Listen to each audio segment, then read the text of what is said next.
On the Richie Allen show, lots of tweets on the vaccine thing. Samantha says, yeah, we're all doing our best for our children by not giving them this toxic crap. He's a proper F-wit, says Samantha, referring there to Will Moy from Full Fact. Let's welcome back to the programme, great friend of ours, brilliant journalist, the host of the Politics Show on BCFM in Bristol, which is unmissable, and also a veritable authority on Bilderberg. Check out bilderberg.org, thisweek.org.co.uk. Former BBC journalist Tony Gosling, welcome back to the programme. Thanks for gracing us with your presence. What sort of a summer are you having, T? Thank you for your confidence in me, which is not shared by our mayor in Bristol, Marvin Rees, so-called Labour, who simply won't come on the programme. And I guess that's because he just thinks I'm a bad journalist. But it also, of course, it was pointed out on our programme last week that maybe it's just he doesn't like awkward questions. And weirdly, you just talking about vaccines, that was just the word I'd just written down, because I've done a little. Well, it's a very, very basic. It's just a couple of lines about just some real simple basic advice on vaccines, and that is, I don't think we should be totally against them, 100%. But one of the basic things is if your doctor is telling you your child needs a vaccine or you need a vaccine, and then they're saying, well, we're going to need to combine this vaccine with a whole load of other things because this vaccine is so good and these other ones are so good that we're going to inject you with 5 or 6 vaccines all at once. There's just one thing to say to them: Gulf War syndrome. And this is one of the things that caused the Gulf War syndrome. Certainly that was the opinion of the people who suffered because of it. Obviously some died, but those that survived Gulf War syndrome back in the 1990s were absolutely adamant that it was because they were being injected with something like 6 or 7 or 8, 9 or 10 different things all at once, and their body, basically their immune system broke down, their body couldn't cope. And the same is true, of course, for an infant, a baby. So at the very least, nobody can really argue with this, Richie, is you say, well, I'm happy to have one vaccine, or I'm happy for you to give my child a vaccine, but don't you dare think about combining it with loads of other things. Well, give them one at a time. Let's not rush it, and let's not overload their ability to deal with these things. Generally speaking, I'm anti. I don't really think vaccines are a good idea unless you're going into a specific area and the vaccine is a good vaccine and it's a single vaccine. But, we're being bamboozled on a massive scale here, and we're being gaslighted as well, of course, by the BBC and the rest of them saying, oh, you people are anti-vaxxers, you're just vaccine deniers. And the actual truth is that we do need a proper public debate about this, which there simply hasn't been, because the drug companies, GlaxoSmithKline, Merck and the rest of them, have been lobbying so hard to get these vaccines as mandatory. And that's the horrific. This is what they're doing now in Germany, is they're saying if you don't get your kids vaccinated with this stuff, well, you're going to be fined and potentially jailed. So whose kids are they, by the way? Are they the state's property, or are they, the loving parents that brought them into the world? That's a whole other programme, that. We might get into that sometime on the programme. No, seriously, because that's a huge issue, because we're seeing a steady encroaching on the rights of the family and the rights of parents to parent their children. I'm fascinated. See, I love having you on, Tone, because you never know where the conversation's going to go. It segues off into different areas. I'm fascinated by what's happened in Birmingham. I'm fascinated by what's happening in Birmingham. There you have parents, it's amazing. The enemy of mine, enemy is my friend. You've got conservative Christians who would have despised Muslims, well, not despised them, but would have had nothing in common with them, kind of coming together to say, look, leave terms like homophobia to one side, leave all that nonsense to one side. We think the kids are too young at 4 to be asked to comprehend what are very, serious issues, seriously personal issues, like their sexuality, like their gender identity. Leave them alone. And yet you've got the Minister for Education. It's changed. It's Gavin Williamson now, right? You've got these people. You've got even Priti Patel has been speaking about this, saying no, the state has decided that children must be told that this is good, this is good, this is good, and to hell with what the parents think. What do you think of that story? I think it's a big story, that. It is. Yeah, of course. I think you should be definitely leaving this out of the curriculum for kids. They don't need to be taught about what is not normal sexuality, and I don't think they even really need to be taught about what is normal sexuality either at that age. Let's just leave the kids until they develop their own sexuality to do that. And what they're trying to do, of course, with this is to normalise what for not just centuries, but for hundreds of tens of thousands of years have been right across all the different faiths, right across the world.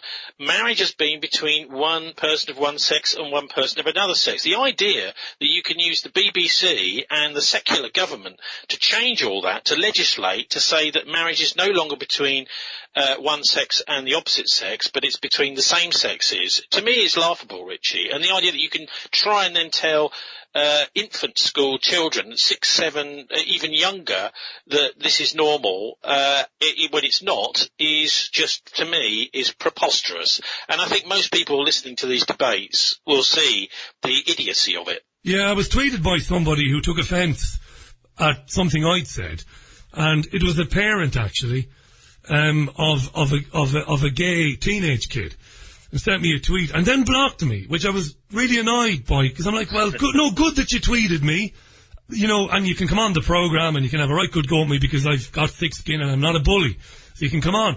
But tweeted at me saying, you know, it was hateful, and what if you had a son or a daughter? And my response was, the only time the school should intervene is if they see that there is clear discrimination, clear bullying or tormenting. So if you've got a child, you know, who's a bit effeminate, or a child who might be saying, you know, well, I think I might be gay or whatever like that, and then you've got other children interfering in that, that's when the school should get involved. Only then, and say to the antagonising child, listen, none of your business. We don't do that. You probably remember the document Silent Weapons for Quiet Wars. Oh, yes. Which was touted around. I mean, you know, it's difficult to know the veracity of it, but what it was saying was pretty clear, is that we need to engage all women who have been, up until the 1960s when it came out, or early 70s, mostly housewives. We need to get them all into work. Number one, because then they start having to pay tax, because when they're working at home, doing, you know, looking after the kids, etc., it's not paid work and it's not tax work and it doesn't go into the GDP. But the other thing is that if we can persuade all these women to go out to work, then we can prize their children off them and start to educate them, in big inverted commas, and indoctrinate them, the way we want to. Now, you know, you imagine how education very first started, you know, back in the Industrial Revolution, mainly around about that time, with, you know, formal schools being set up. And it took a lot of effort, actually, to prize the children off the parents and say, well, it's okay, you can give them a good Christian education, we'll bring them up in a very moral way. And eventually, slowly, after 100 years or so, parents got used to letting their kids go to school, and they trusted the people that were teaching them those values. But what's happened since, of course, is now everyone's got used to just giving up their kids to go to school and trusting the system, is that the state is now starting to intervene and saying, right, well, we want to program our young people to behave like this and to be like this. And I just think that over the years, it's a centuries-long project, Richie, that's prized the kids away from the parents. And the idea is that we want to press a few buttons, change a few policies, Michael Gove or whoever it happens to be, and program the kids up to be the way that we want them rather than the way the parents would. Yeah. Yeah, hugely important issue. That, again, we could do a whole programme on it. Tony Gosling is our guest, thisweek.org.uk, the host of the politics show at BCFM in Bristol. It is an outstanding programme, folks. I know many of you who listen to this programme are well aware of Tony and who he is. Martin Summers is outstanding, Richie. I mean, he's extremely good. He's a former aid worker, worked in Bosnia. He's worked for Amnesty, worked for the Catholic Fund for Overseas Development, doing all sorts of dirty tricks for them, and you might want to get him on to talk about that sometime. But Martin and I, we have a go each week, really, at you know, we also obviously with guests and live clips in trying to get to the facts. And I've just literally heard this morning, I mean, the big thing that's going on at the moment, of course, is this tanker wars. And the question is, what is Boris going to be doing? Because this is really the legacy that Jeremy Hunt has left for Boris. And it's probably, I think, the reason why Hunt was not included in Boris's new cabinet is because he's left in this awful problem of the seized tanker in Gibraltar. And the captain has come out the last day or so and explained, and I don't know if you covered this, Richie, that the legislation in Gibraltar was changed literally the day before the tanker was seized. No way. No, I didn't know this. I didn't know this, Tony. Tell all. I didn't know. I have read today. Unbelievable, isn't it? So they're saying in Gibraltar, this is not a political act. We were just doing it because this tanker just happened to have violated the EU. Now, the EU sanctions, well, the EU don't care about the sanctions. The sanctions were to do with Syria from about 5-6 years ago, which was in a civil war. Well, it wasn't real civil war, but that's at least, there was massive fighting going on right across Syria. Most of that has now been cleared up with the help of the Russians, Iranians, and everybody else that's intervened there. And so this is really history. I mean, this sanction regime doesn't really apply anymore because there's no need to have them, but they did. They changed the laws in Gibraltar the day before to allow for this tanker seizure, which, by the way, was in international waters. And the captain has been spilling all, saying, "Well, these guys came onto my ship. They didn't even speak to me. They just basically elbowed me off the bridge, pointed guns in my face, and they wouldn't answer any questions. And then they steered the ship." And I think this shows to me that the Marines that did it knew that what they were doing was piracy. They just then simply steered the ship from international waters into Gibraltar waters, and that's where it was held. And of course, we've seen since that the Iranians have done a rather masterful move back, seizing a British ship and saying, "Well, you can grab one of our ships, so we can grab one of yours. Where do you want this to end?" Yeah, but where might it end? You see, obviously, you'd be mad to surmise or to speculate any sort of ground invasion. That's not going to happen. But a bombing campaign against Iranian targets, a protracted one maybe, that's something that might happen. And I wouldn't imagine, and I'm certainly no military expert, far from it, but I wouldn't imagine that the Iranian government would take that lying down, and I would imagine that they would retaliate, and maybe retaliate against Israel. And where that ends, well, that ends in a world war, doesn't it? Well, it also Possibly. ends in, amazingly, and it sounds strange to say, but a victory for Netanyahu, because apparently this is one of the things he wants. He wants to have this sort of conflict so he can then be the strong guy, he can have political capital out of it, and he can be seen to be putting down the Persian hordes. The irony, of course, being that thousands of years ago it was actually Cyrus the Persian that charged across to Babylon and released the Jews from their captivity in Babylon. So this is the way they pay them back, is to try and start World War III, with them. But also, of course, the big force in there is the Russians, and they're a major force, and the Chinese have backed, to a certain extent, the Iranians, but Russia is almost 100% backing them. But domestically, what's going on, I think, has been fascinating over the last couple of days. This pillorying by Putin of Alexei Navalny's party over in Moscow. Now, Navalny's a really interesting character. I mean, he tweeted just last year, just before there was a horrendous, after the elections in Russia, there was a horrendous attack, or no, it wasn't an attack, it was a fire at a shopping centre in Kemerovo, in March last year, and literally just a few days before that, Navalny had tweeted, "After these elections, keep a close eye on Kemerovo." So was he involved in did he know something that was going to happen there? Everyone afterwards said, "Well, I remember Navalny tweeting about that." The other thing about him is a lot of people have pointed to him as someone who's not necessarily taking money directly from the West in order to try and create some sort of Western-sponsored opposition party to Putin.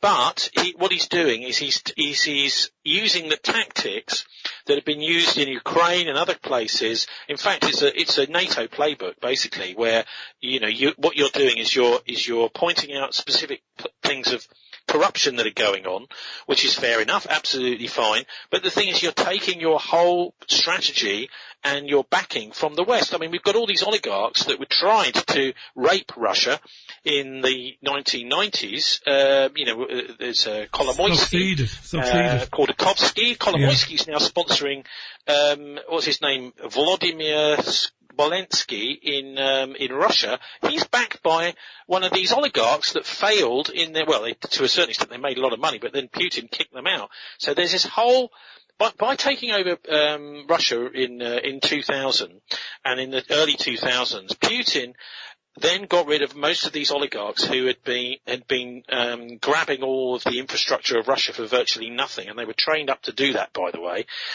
in Switzerland. And as these people got kicked out of Russia, so one by one they started to be a big thorn in the side of Putin, and they're the sort of people who are helping and sponsoring people like Navalny. So if you've got outside forces helping an opposition party, you've got foreign powers intervening to try and control the politics of Russia. Well, of course, the authorities in Russia are absolutely right to stop that kind of activity of that kind of political party. And I'm surprised he doesn't just simply close that down, because there are much better legitimate criticisms, mostly actually by the old Communist Party of Putin, of corruption. And Navalny, it looks to me almost certain, as someone who's very much associated with Yale University and the Otpor, that he's one of these people who's Western sponsored rather than a real domestic opposition. And I could totally understand Putin and the Russian establishment saying, well, we just simply cannot allow foreign powers to be organising an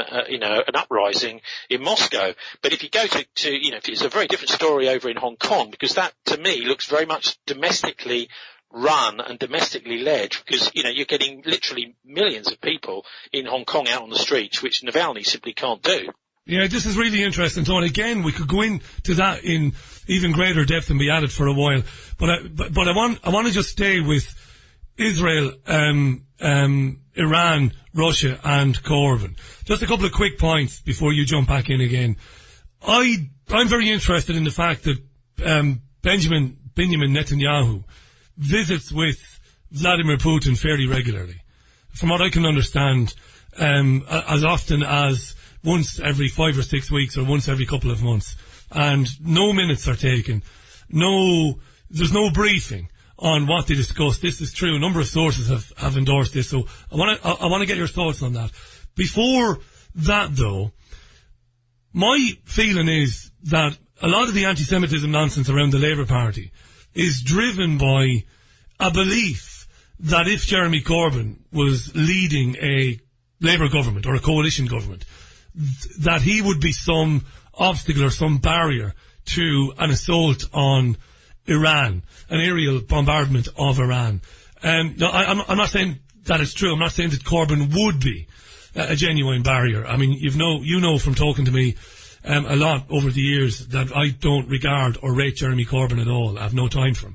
But I wonder how much of the anti-Semitism stuff, looking at Alistair Campbell on Sky News today talking to Kay Burley from a very wealthy home in Marseille, speaking of mass murderers and lawyers, talking about Corbyn, how much of it is driven by this feeling amongst the neocon Zionists that Corbyn would be some sort of barrier to what they planned for Iran? What do you think? Well, look, first question, with Putin and meeting Netanyahu regularly, you keep your friends close and your enemies closer, don't you? So he realises that the relationship between Russia and Israel is absolutely key to, Russia is treading on eggshells as the Russian armed forces intervene in Syria. So that's one of the reasons I think that Putin is quite rightly saying, well, we need to make sure that our relationship with Israel is absolutely as close as possible, because potentially we might have to go to war with them. And that doesn't mean to say, he's a very mature politician, I think. He's not the sort of person, well, I don't like this country, like the West seem to do. We don't like this country, let's put them in a box marked trouble and just be nasty to them. Putin's doing that, and he realises, I think, he's got to have a good relationship with Netanyahu just in case war breaks out. With Corbyn, we do disagree on him to a certain extent. I don't necessarily think his whole programme saying I don't believe in Brexit anymore, which he seems to have slowly had his arm twisted round by the rest of the parliamentary party to do, is even genuine, Richie. I think he could even simply be waiting for the Conservative Party to make a massive mess of Brexit in order to gain political capital out of it. I wouldn't say that's necessarily a bad tactic, because he may then win a general election on the back of it. So you can see why he might be doing that. But he's definitely genuine about Palestine. He's one of those people that really does understand the injustice that's been done to the Palestinian people, and I don't think it's going to be possible to really get Corbyn to be a pro-Netanyahu, pro-Likud, pro-Israel supporter, or a friend of Israel. But I had an interview with a guy called Anton Chaikin a couple of weeks ago, and he was a great guy. I wasn't even sure he was still alive, but he is, and he's the son of the Jacob Chaikin, who was the strategist and the lawyer for the Nazi boycott in the United States, the Jewish boycott in the US of Nazi Germany in the World War II. And Anton Chaikin was saying to me, I mean, this is amazing, really. He's comparing what's going on in the Labour Party to what was going on in the Jewish community in the United States, because there were very, very powerful Jews who were funded by Kuhn-Loeb Bank to be pro-Nazi. And they were making a big fuss about how wonderful Hitler was and how useful he was at stopping the Bolsheviks, blah, blah. And he said most of the Jews obviously realised what Hitler was up to, this is way back in 1933 when Hitler was first elected. They organised a boycott against Nazi Germany. And, he was elected, wasn't he? And this is before, and Anton pointed out, this is before Hitler got any power and arms and an army or anything. This other Jewish faction, led by Kuhn-Loeb Bank, they overturned the boycott. They broke the boycott. And he was comparing what's going on with Corbyn now to those situations then, where you've got different factions within the Jewish community, that is Zionist factions, or, I would call them the sort of learned Jews from Europe over the centuries who's picked up much brilliant independent-minded stuff from not only from their own faith, but from their interaction with the local community, from government, etc., from just having their own community and their own independent minds. They decided that they had to draw a line when Hitler was brought to power, but that was undermined by other Jews who were more interested in the money. And he was comparing that to today, which I think is a brilliant comparison to make, and something I haven't seen anyone on the BBC even really acknowledge, that there's a strong Jewish faction in Britain, which there certainly is in Bristol. Many of the Jews I speak to in Bristol are, disgusted to see the way that Corbyn has been being smeared. But Corbyn is doing nothing for himself, Tony. You see, we keep coming back to this, and I do with other guests as well. Here you have a guy who did an interview with Sophie Ridge for Sky News last week. I think it aired on Sunday morning. And Ridge presents him with an open goal. She asks him about the Panorama feature, about anti-Semitism. And Corbyn knows that Panorama used people who allegedly worked for the Labour Party to denounce him and his closest aides as interfering in, having interfered in cases of anti-Semitism. They denounced them. Some of them made unsubstantiated claims that they were abused and ridiculed and called names. And only two of them turned out to have been featured in the Al Jazeera show The Lobby, which unmasked Joan Ryan taking bribes from an Israeli embassy staffer. And in that lobby, Shai Massol. So Corbyn is sitting there. Kicked out of the country. Yes, and Corbyn is sitting there, and he knows that some of the people that the BBC put on camera, in front of the camera, on their Panorama show, he knows that they were intimately connected to the Israeli embassy and to the attempt to undermine anti-Israeli or pro-Palestinian politicians, and Corbyn just sits there. Corbyn is not going to do anything. We'll never leave the European Union because the elites will never allow that. Corbyn is genuinely anti-European Union to his bone, but is never going to say it ever again. He's completely hijacking. I think Gilad Atzmon has written some amazing stuff on what's happened to Corbyn. Corbyn is a non-entity. Well, he's right, though.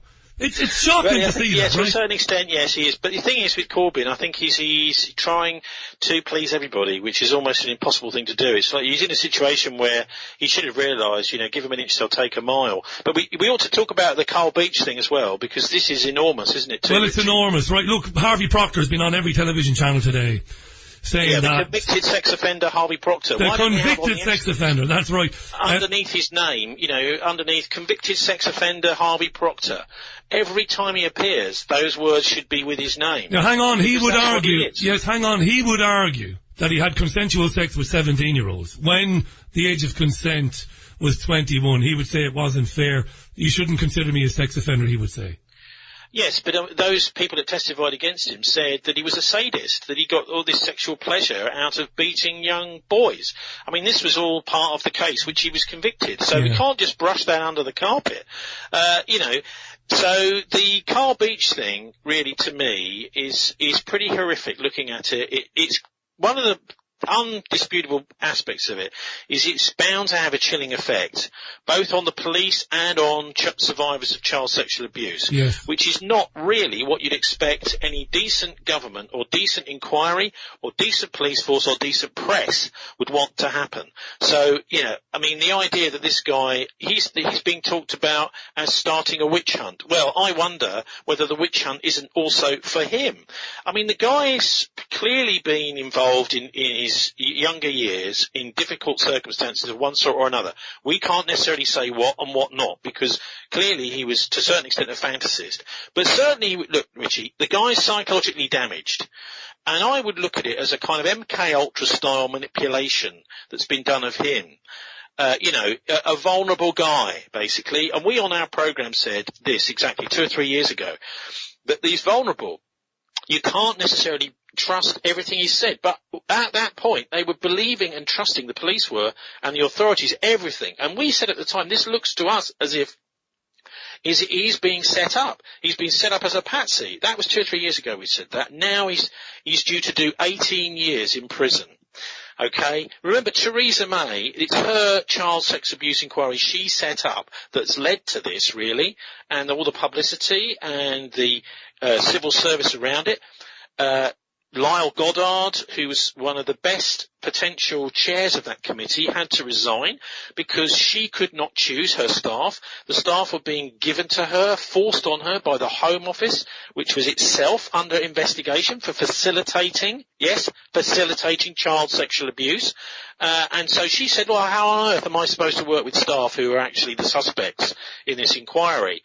And she quite rightly went. But the inquiry has gone on ever since with the lady from Rotherham, Alexis J., who actually got nothing done in Rotherham apart from had a big hoo-ha, but nobody was prosecuted. None of the police were prosecuted. None of the social workers were prosecuted. None of the local authority officials were prosecuted in Rotherham. So she seems like the perfect person for a whitewash. And if you compare the 18 years in jail that Carl Beech is having to do, he was called Nick, wasn't he? Yeah.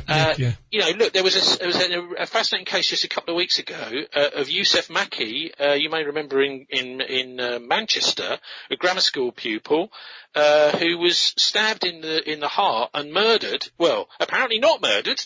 And he's 17 years old in Hale Barnes, which is a posh part of Manchester. Very posh, yeah. By a 17-year-old boy who is just only known as Boy A. He successfully argued that I stabbed him in the heart in self-defence, where this guy apparently had pushed him, and the 3 kids, the 17-year-olds, had planned to rob a drug dealer, and that never worked out. But of course, this is all the testimony from Boy A and Boy B, these 17-year-olds that can't even be named. Not only that, the guy Boy A, after this verdict saying he wasn't guilty of murder and wasn't guilty of manslaughter, he released a stabbing motion video. So it's a motion of himself doing a stabbing action with his hand, which was then circulated to the victim's family. And he's going to do a maximum of 8 months if he is on good behaviour, and then he'll be released. And he didn't murder anybody. There's no manslaughter. So compare this with Carl Beech. Here's someone who's come forward, who's vulnerable, and he's talked about being sexually abused. Well, maybe he's, said the wrong thing. Maybe he's been encouraged to say the wrong thing. Maybe he's been manipulated. He has to go to jail for 18 years as a whistleblower for child sexual abuse. Oh, but a so-called non-murderer gets 8 months. And no wonder the father of Youssef Maki, who died back in May, I think it was this year, is angry because there's no justice in these sorts of decisions whatsoever, Richie. He was, he's quite rightly outraged, and there's, a lot of people in this part of the world who believe that the family status and money and contacts and connections have basically left him, I would say, basically get away with it. Just finally, because he's got about 2 minutes left, we're approaching the top of the hour. Tony Gosling, thisweek.org.uk, the politics show on BCFM. Finally on Beech, the logical conclusion is, you've said it yourself there, that mud was thrown at some innocent people, at some not so quite innocent people, but not monsters either maybe, not to muddy the waters, but to give the public the impression that it's all nonsense when we know it isn't, but also to dissuade police officers and detectives from following it up in the future. I mean, Richard Henriquez has come out today and said that there should be a criminal investigation and some of these detectives should face criminal charges. So basically warn people to stay away from it and get the public thinking that it's all nonsense. Well, the justice system's been bought. That's what's happened, I think, because money has been thrown at lawyers on behalf of Harvey Proctor and various other people in order to make an example of Carl Beech and to send a very, very clear message. Because, of course, the clear message that was sent out after the Jimmy Savile scandal, which itself, there was a massive attempt to cover that up initially, and it was only the Oldie magazine that published an article about it. Nobody else would publish, not Private Eye and Ian Hislop and that lot. They said, no, we're not interested in this story. The biggest story of the decade. And so there was a massive message went out to the police and to the public that we're going to start taking child sexual abuse seriously. What's happened with this Carl Beech case and Harvey Proctor going on the TV saying, look, I've won, is total opposite effect.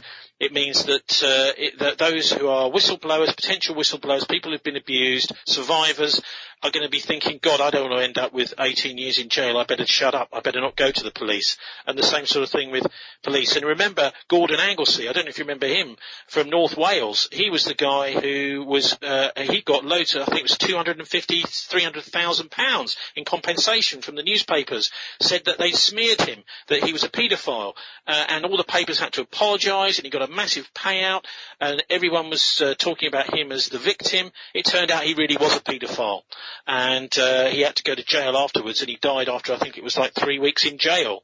So the Gordon Anglesey case should teach us that perhaps Harvey Proctor may have won this case, but it may not absolutely and ultimately guarantee that the truth of that case, and also Carl Beech may appeal, and it may turn out that some of the people that he was making allegations against were paedophiles. So one legal case may send out a massive message in order to stifle debate, stifle for people from coming forward, but that may only last for a certain amount of time, as in the case of Gordon Anglesey, Richie. Brilliant, Tony. We could have spoken about Jeffrey Epstein, but we'll get into that another time. We're watching that closely as well.